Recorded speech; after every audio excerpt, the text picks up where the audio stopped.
નમસ્કાર વાલા પેન્શનર મિત્રો, નિવૃત્ત કર્મચારી મિત્રો, ભાઈઓ તથા બહેનો, આપ સૌનું હાર્દિક સ્વાગત છે આપણી પોતાની યુટ્યુબ ચેનલ પેન્શન ગુજરાતમાં। તો મિત્રો, આજે જે માહિતી હું તમને આપવા જઈ રહ્યો છું તે ખરેખર ખૂબ જ મહત્વપૂર્ણ છે અને ખાસ કરીને 1985 થી 2015 વચ્ચે નિવૃત્તિ પામેલા તમામ પેન્શનરો માટે આ સમાચાર આશા અને રાહત બંને લઈને આવ્યા છે। મિત્રો, આજે તારીખ 21 એપ્રિલ 2026ના રોજ એક મોટી જાહેરાત સામે આવી છે અને આ જાહેરાતનો સીધો સંબંધ છે આપણા ભવિષ્યના પેન્શન, ભથ્થા અને જીવન સ્તર સાથે। એટલે મારી નમ્ર વિનંતી છે કે આ વિડીયો તમે અંત સુધી જરૂરથી જુઓ, કારણ કે આજની દરેક વાત તમારા માટે ઉપયોગી સાબિત થવાની છે। તો મિત્રો, આપણે સૌ જાણીએ છીએ કે છેલ્લા કેટલાય વર્ષોમાં મોંઘવારી ખૂબ જ ઝડપથી વધી રહી છે। રોજિંદા જીવનના ખર્ચામાં વધારો થયો છે, દવાઓના ખર્ચામાં વધારો થયો છે, ઘર ભાડું ભથ્થું વધી ગયું છે અને રોજિંદા જીવન જરૂરિયાતો પૂરી કરવા માટે જે આવક જોઈએ તે ઘણી વખત પેન્શન દ્વારા પૂરી પડતી નથી।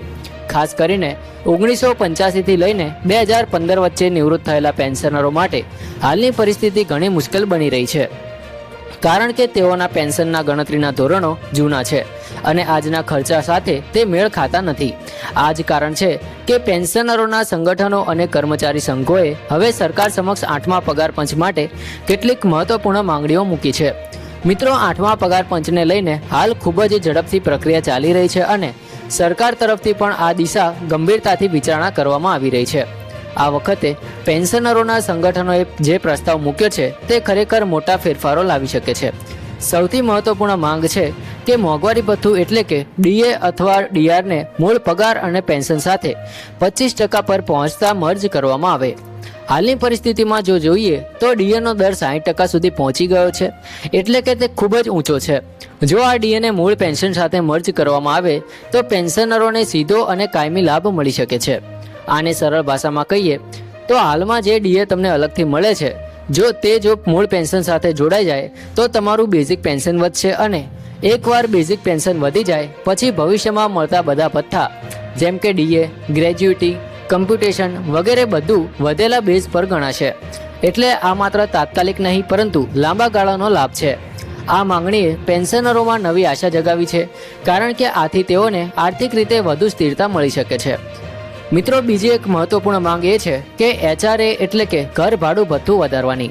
જી હા મિત્રો, હાલના સમયમાં શહેરોમાં રહેવાનો ખર્ચ ખૂબ જ વધી ગયો છે। ખાસ કરીને મોટા શહેરોમાં રહેતા પેન્શનરો માટે ઘર ભાડું એક મોટું બોજ બની ગયું છે અને મિત્રો, આને ધ્યાનમાં રાખીને પ્રસ્તાવ મૂકવામાં આવ્યો છે કે HRA ને 40% સુધી વધારવામાં આવે। એક્સ કેટેગરીના શહેરો માટે 40%, વાય શહેરો માટે 35% અને ઝેડ શહેરો માટે 30% સુધી વધારો કરવાની માંગ કરવામાં આવી છે।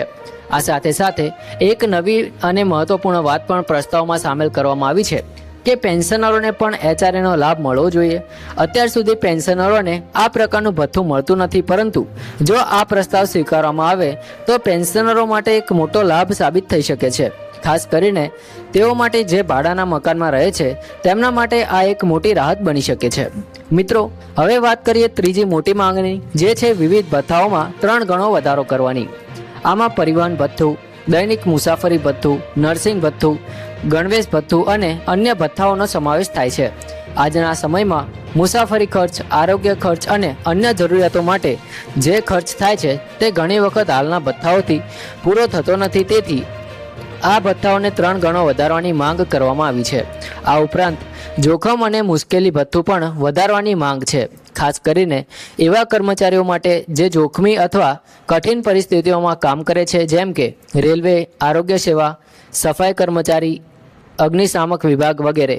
આ માટે દર મહિને ઓછામાં ઓછા 10,000 રૂપિયા ભથ્થું મળવું જોઈએ એવી માંગ છે। આ તમામ ભથ્થાઓને ડીએ સાથે જોડવાની પણ વાત કરવામાં આવી છે, જેથી મોંઘવારી મુજબ આપમેળે તેમાં વધારો થઈ શકે। મિત્રો, હવે એક મહત્વપૂર્ણ મુદ્દો એ છે કે ડીએની ગણતરીમાં ફેરફાર કરવાનો। તો હાલમાં જે પદ્ધતિ છે તે 12 મહિનાની સરેરાશ પર આધારિત છે, જેના કારણે મોંઘવારીનો વાસ્તવિક પ્રભાવ સમયસર દેખાતો નથી।